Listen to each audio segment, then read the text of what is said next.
Let's start with movie, not rumors, but it's been confirmed. There's going to be a Sesame Street movie. That's right, directed by Portlandia co-creator Jonathan Krizel. He's going to be directing the Warner Brothers' upcoming Sesame Street film. If you're not aware, PBS sold Sesame Street to HBO. HBO obviously has big plans for it. I think the last Sesame Street movie, and probably the only one, was the Big Bird movie back in 1985, I think, that time frame. And it got decent reviews. This one, like I said, directed by the Portlandia dude, Jonathan Krizel, is going to be a live-action Sesame Street feature for Warner Brothers. If you're a big Sesame Street fan, and why wouldn't you be? It's been around since 1969. Somebody's listening and watching it. Let's see. They've been working on this since 2012. It got tied up in a bunch of rights and, legal mumbo jumbo. There's no date yet. They all have so far just gotten the producer. The guy, this guy who is going to do it has won 3 Emmy nominations. Okay, well, nominations aren't winning, but so he was nominated for 3 Emmys. So looking forward to the Sesame Street movie. If you have a kid, then you got an excuse to go watch it. If you don't have a kid, go watch it anyway. Who cares? These are some very iconic characters from pretty much everyone's childhood. Going to HBO now, owned by Warner Brothers. They will have a movie coming out sometime in the near future. All right, the next topic I have for you.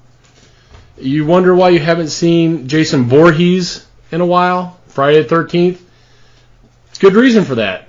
The rights for Friday the 13th were in court. They were being battled over. The screenwriter, Victor Miller, he actually won a summary judgment in the U.S. District Court and filed that away, so I'm going to come back to that here in a minute. He won a summary judgment in the U.S. District Court against the producers of the film. They were trying to say it was a work for hire. He's saying no, it wasn't. There's some provision in copyright law. Again, all this legal mumbo-jumbo stuff. The provision says that he is allowed to end the current agreement of rights and reclaim ownership after 35 years have passed from the publishing date. Okay, that time has passed. He's wanting it back. He's only won the summary judgment for the Friday the 13th movie, the original. That leaves it wide open because if you watch the original, you didn't have hockey mask wearing Jason. Jason was not the one going around killing people in the original Friday the 13th. It was his mom who was trying to get revenge on all the camp counselors who were not paying attention and allowed her son to drown Jason. You don't even see Jason until the very end when he pops out of Camp Crystal Lake's lake there and capsizes the canoe that the lone survivor was in. So, that's still caught up in the air. Like I said, the hockey mask wearing Jason is not covered under this lawsuit. And the other thing is, remember I told you I was going to circle back? U.S. District Court. That's not going to cover him in any overseas jurisdictions. So they can make it overseas and it won't be covered because it's a U.S. District Court ruling. So he has won, kind of, not as much as I think he wanted to win.